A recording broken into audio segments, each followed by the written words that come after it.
sallam sababu nuzuliha sababu mana jibbal ndeɗo simore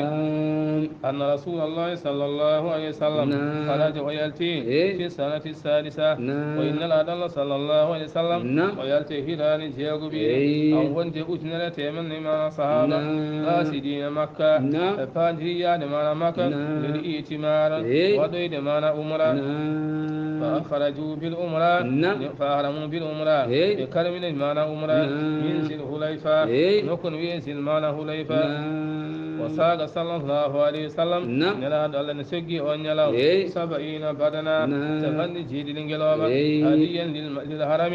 وود المعنى هديا يولي نكو معنى حرم وساق القوم معه وساق القوم معنى صحابة هدي بين تشجي 700 تيمد جيد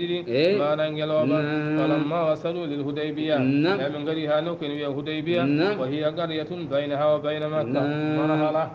وينقود هورا هكذا مور مانا مكة إن ونكير نلقوه مانا ونقول أرسل عثمان دون سوانيل مانا عثمان كم هنا الله إلى مكة في ود مكة يخبر أهلها بلها عثمان حالا جيم مكة لأن رسول الله نلا الله يريد مانا أموي زيارة بيت الله الحرام كم ودي الدانم مانا فور مانا هبيل على مانا أديم ويد مانا جورار مانا سود على مانا هرمرسين ولم يكن قاسدا هربا فان راهدين مانا هبيل فلما ذهب عثمان لأن عثمان مانا يهي حبسهم عندهم ننجهم مانا عثمان فعصى إبليس وانسى إبليس مانا ساكتي صحابته مانا جنتل صحابة أن عثمان قتل مانا ورام لأن عثمان مانا ولام فوق سيدان مانا بينون فهو الخبر ودال فبايع رسول الله صلى الله عليه وسلم أصحابه على أنهم يدخلون مكة هربا ننال الآد نلي صحابة وأن هنكن بال بنني عثمان ورام يفلد بنار مانا مكة بناتر مانا هبيل وبايدري صحابة بنار مانا مكة بناتر مانا هبيل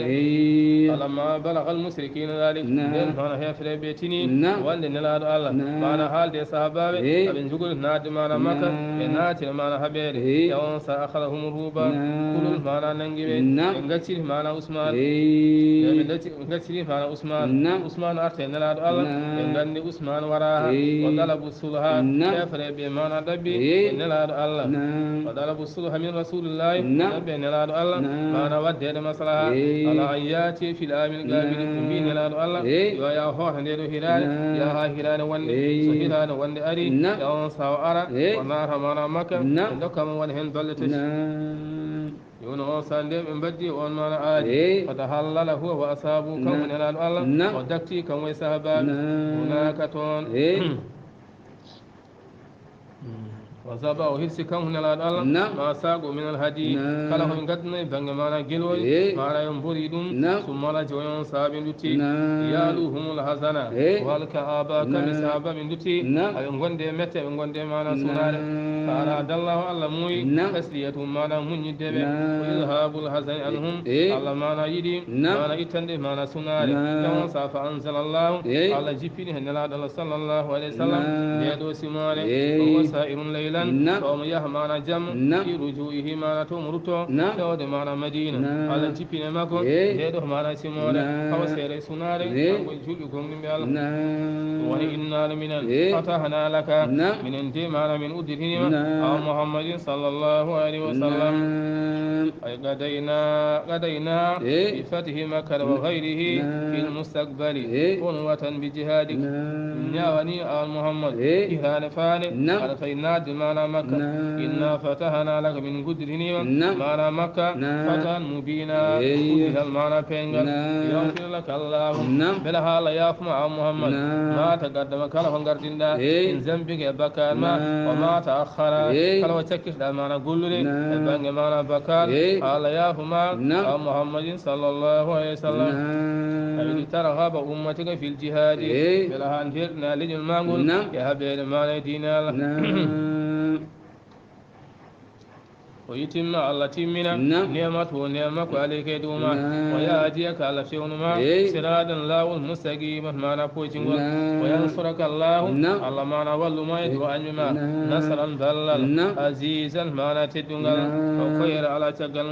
والذي كان قدون الله أنزل السكينة جبن ما نهبن دار في قلوب المؤمنين يقرد بما جود بقوم مال يزدادوا بالحبيدو إيمان ما نقوم نقول ما إيمانهم وندري قوم نقول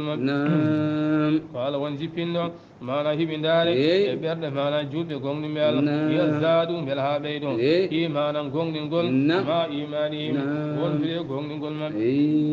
ولله نوادن على جنود السماوات والأرض كنوج أسمو يكونوج ما نليدر فوج ما نقول شيء قال وادني وكان الله لا همال عليما وقال تقوى مكو حكيما كرر يقول مكو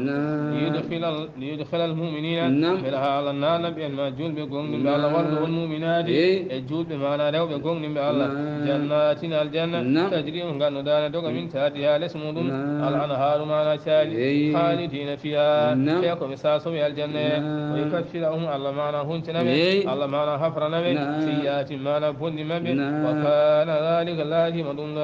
عند الله الله يا فير ما نبكار فوزا عظيما ثم دهم الله ما نمنغل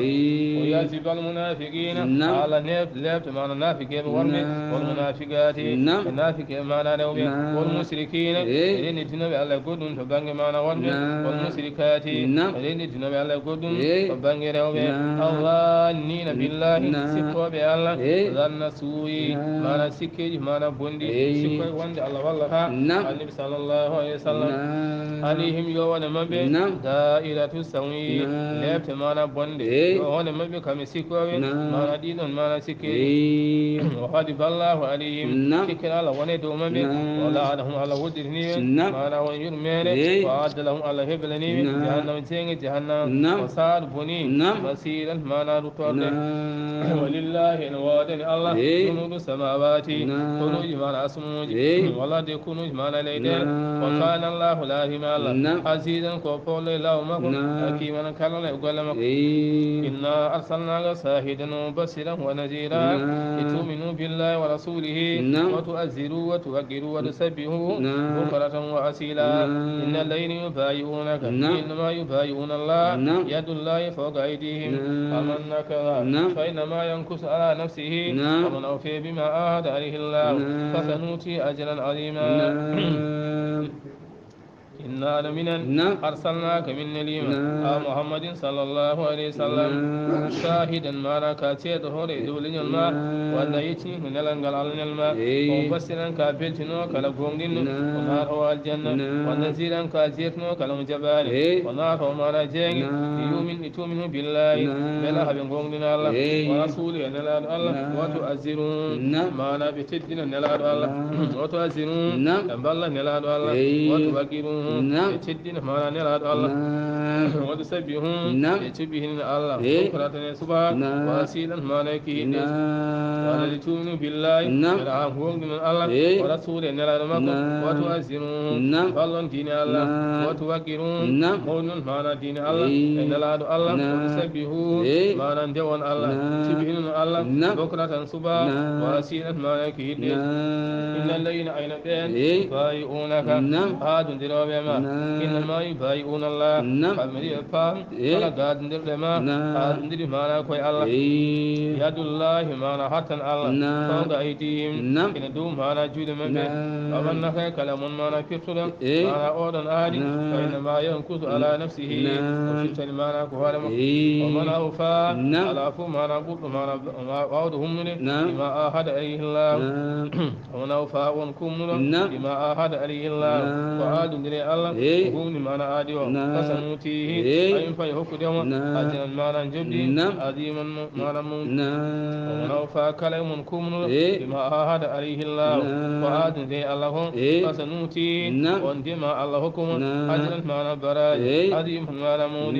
سيقول لك المخلفون الفيدهم أن لا المخلفون ينلون دي بانجي هاري إن الله عربي إجي ما نهدي ينكوابي الفي ما نبيدهم سنغرسي ما نجيهاري بما سغلتنا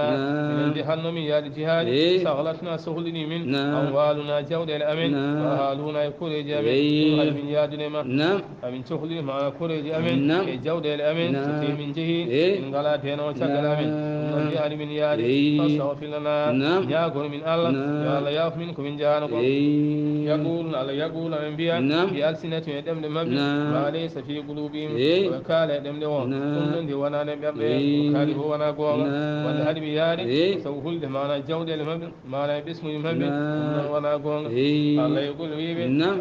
فمن يملك لكم فالبار معنا دون شنون من الله يليبت الله يلمانا هون إن أراد بكم ضرا في الله مو معنا لردون في وانجهان واندين جود الدين معنا باسم وجري فالله مو يأذن من شدين فالبار معنا دون شنون أو أراد بكم نفعا الله سؤال مو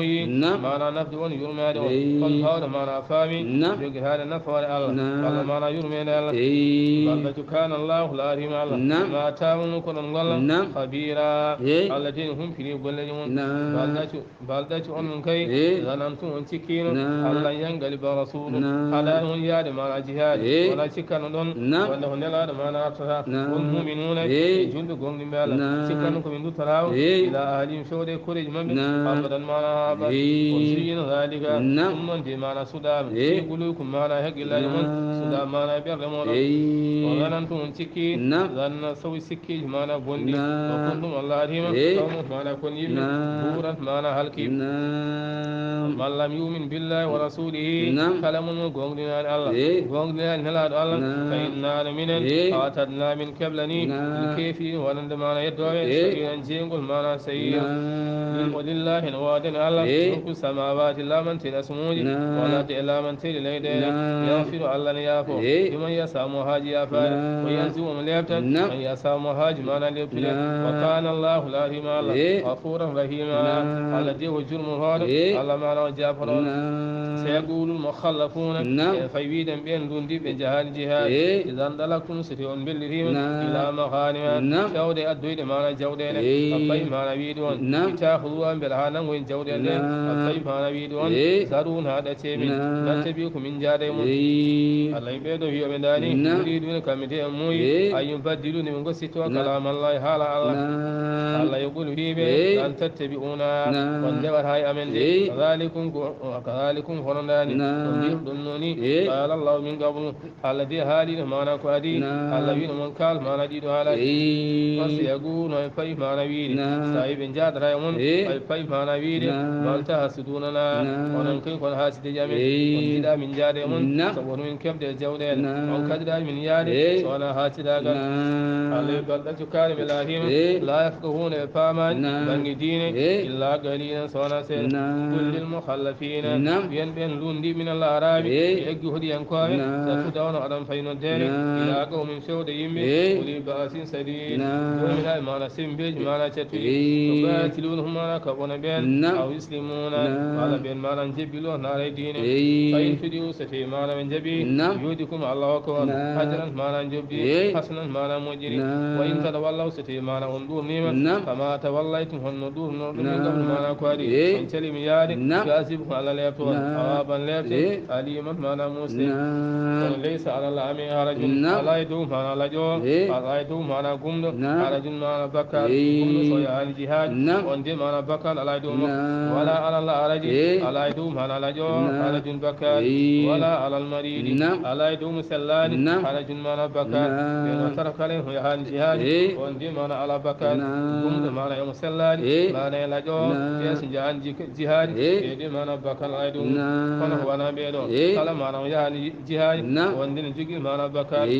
ومن يدي الله كلام هندوبتي الله رسول هندوبتي نلا الله يدخل من نار جنات الجنة تجري من غندان دوغ من تحتها الأنهار الأنهار ما نشاء